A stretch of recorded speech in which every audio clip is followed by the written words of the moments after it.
Praise the Lord. Greetings to you, precious name of our Lord and Savior Jesus Christ.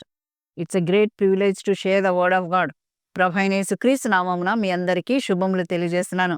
ఇవాళ wedding days and birthday celebrate చేసుకునే వారందరికీ కూడా I wish you many more happy returns of the day. Now we will read Bible in English. Philippians chapter 3 verse 14. I press toward the goal for the praise of the upward call of God in Christ Jesus. Amen. ఫిలిప్పీలకు రాసినటువంటి పత్రిక, అపోస్తలుడైన పౌలు ఫిలిప్పీలకు రాసినటువంటి పత్రిక 3వ అధ్యాయము 14వ వచనాన్ని చదువుతున్నాను, దయచేసి ఆలకిస్తాం. క్రీస్తు యేసునందు దేవుని ఉన్నత పిలుపు నాకు కలుగు బహుమానము పొందవలనని గురి యొద్దకే పరిగెత్తుచున్నాను. ప్రార్థించుకుందాం. సర్వశక్తి కృపా కనికరగల మా ప్రియ పరలోకపు తండ్రి, మీ ఘనమైన నామంకై స్తోత్రములు వందనములు. ప్రభా, మీరు పిలిచిన పిలుపు నాయన ఎంతో ఉన్నతమైనది. ప్రభా, మీరు మా జీవితంలో నమ్మకమైన దేవుడుగా ఉన్నందుకై నీకు స్తోత్రములు.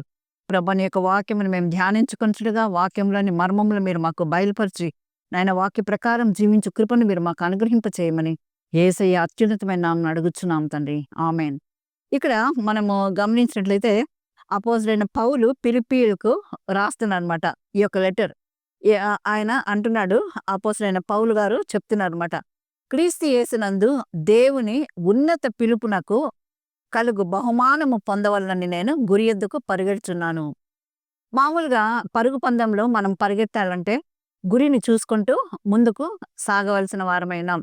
మనం ఇటువైపు అటువైపు చూసుకుంటూ ఉన్నట్లయితే గమ్యం చేరలేము. మనకంటే ముందుగా మన వెనక వాళ్ళు లేకపోతే ప్రక్క వాళ్ళు చేరుకోగలరు.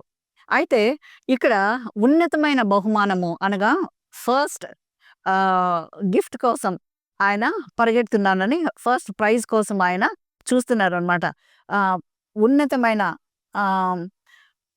క్రీస్తునందు దేవుని ఉన్నతమైన పిలుపునకు కలుగు బహుమానము పొందవలని గురి యొద్దకు పరిగెడుతున్నాను అంటున్నాడు. ఇంకా మనము చూసినట్లయితే వెనుక ఉన్నవి మరచి ముందున్న వాటికై వేగిరపడుచు, గతించిన కాలములో ఉన్నటువంటి ఆ యొక్క లైఫ్ అంతా కూడా నేను మర్చిపోతున్నాను, వెనుక ఉన్నవన్నీ నేను మర్చిపోతున్నాను. ప్రతి విశ్వాస జీవితంలో కూడా మనం దేవునికి దగ్గరగా వెళ్ళేటప్పుడు సాతాను కొన్ని శోధనలు లేక మన యొక్క లైఫ్లో జరిగినవి కొన్ని తెచ్చి ప్రార్థనలో పెడుతూ ఉంటాడనమాట. అయితే అపవాదిని ఎదిరించడి వాడు అప్పుడు మీ యొద్ద నుంచి పారిపోనని వాక్యము సెలవిచ్చుచున్నది. అప్పుడు ఆ యొక్క ప్రార్థన దేవునికి మనము కనెక్ట్ కాగలము. ఇక్కడ మనము చూసినట్లయితే ఈ యొక్క ప్రార్థన జీవితంలో లేక సేవా జీవితంలో కూడా, స్వార్థ సేవ జీవితంలో కూడా అతను ఏమంటున్నంటే, యేసుక్రీస్తు నందు దేవునికి ఉన్నత పిలుపు నాకు కలుగు బహుమానము పొందవలనని గురి యొద్దకు పరిగెడుచున్నాను అంటున్నాడు. యేసు ప్రభు వారు దోణిలో తన యొక్క శిష్యులు ప్రయాణం చేసేటప్పుడు గాలి తుఫాను రావడం మనము చూస్తున్నాం. అయితే గాలి తుఫాను వచ్చినప్పుడు భయంకరమైనటువంటి ఆ యొక్క అలల్లో వారు ఎంతో భయపడుతున్నారు. ఆ సమయంలో ప్రభు అయినటువంటి యేసుక్రీస్తు వారు వారిని ఆ యొక్క కష్టం నుంచి, ఆ యొక్క శ్రమ నుంచి, ఆ యొక్క శోధన నుంచి, ఆ యొక్క భయం నుంచి విడిపించాలని మధ్య సముద్రంలోనికి ఆయన రావడం చూసాం. ఆ యొక్క సముద్రంలో ఆయన నడుచుకుంటూ వస్తున్నప్పుడు ఈ యొక్క శిష్యులందరూ భయపడి ఆయన్ను దయ్యమని అనుకున్నారు. అయితే ఆ యొక్క వర్షాన్ని యేసు ప్రభు వారు చేతితో ఇలా ఆపి అంటున్నాడు, శిష్యులారా భయపడకుడి, నేనే అని ఆయన్ను ప్రూవ్ చేసుకున్నట్లు చూస్తున్నాం. అది చూసినటువంటి పేతురు, ఆయనలో కూడా ఆశ కలిగింది. ప్రభువా, నువ్వు నీటిపైన నడుస్తున్నావు, నేను కూడా నడవాలని ఆశగా ఉందన్నప్పుడు ప్రభు అన్నాడు, పేతురు నీటిపైన నడిచిరా అన్నారు. ఆ సమయంలో ఆ యొక్క దోణి దిగి పేతురు ఆ యొక్క వాటర్ మీద నడుస్తూ ఉన్నాడు. ఎంతసేపు అయితే యేసు ప్రభు వారిని ఆయన కాన్సన్ట్రేట్గా చూస్తూ ఉన్నాడో అప్పుడు అతను రీచ్ కాగలిగినాడు.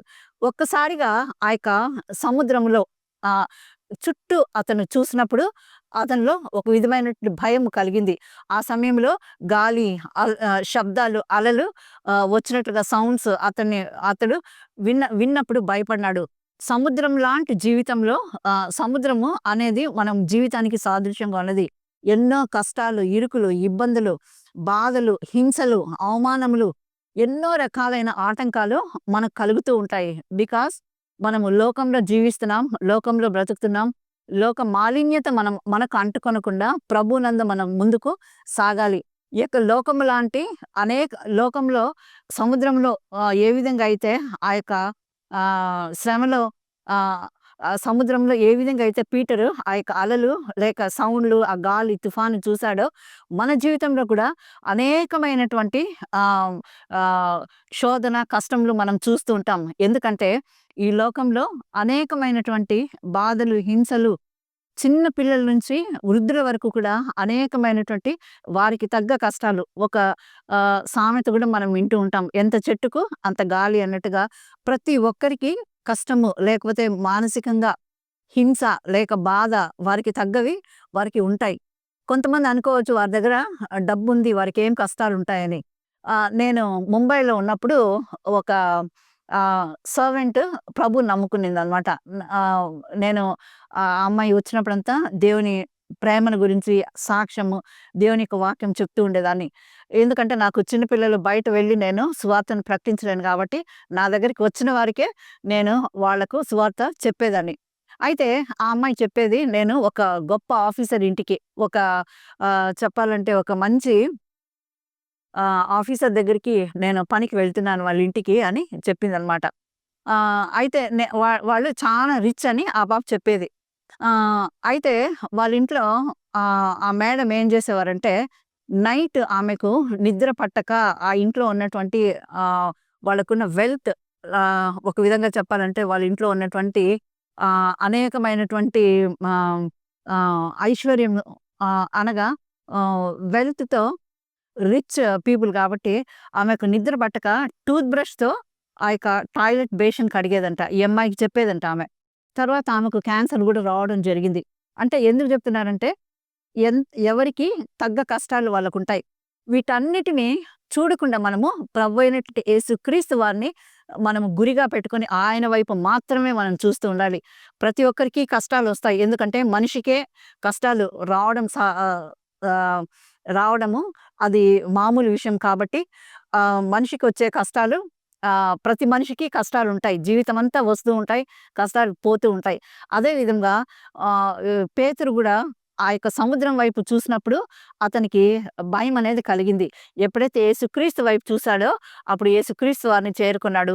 అతడు మునిగిపోతున్నాను ప్రభువా అంటే ప్రభువు చేయిచ్చి అతన్ని పైకి లేవనెత్తినట్లు మనం చూస్తున్నాం. మన బ్రతుకులో మన యొక్క జీవితంలో గూడా కష్టాల ఊబిలో, శ్రమల ఊబిలో ఉంటే వీటన్నిటిని మనము మైండ్‌కి తీసుకోకుండా ప్రభువైన యేసుక్రీస్తు వైపు మాత్రమే మనము గురిపెట్టి ఆయన యొక్క సన్నిధిలో ప్రార్థనతో, ఉపవాసముతో ఆయన యొక్క కృప కొరకు మనం కనిపెట్టుకొని ప్రభువుని చేరినట్లయితే దేవుడు మనల్ని ఉన్నతమైన స్థితికి ఆత్మీయంగాను, శారీరకంగాను, మానసికంగాను మనము దేవుని సన్నిధిలో ఉన్నతంగా ఆయన మనల్ని నడిపించగలడు. అటువంటి మంచి ఆత్మీయ జీవితంలో దేవుడు మనల్ని నడిపించును గాక. ఆమేన్. Thank you. God bless we all.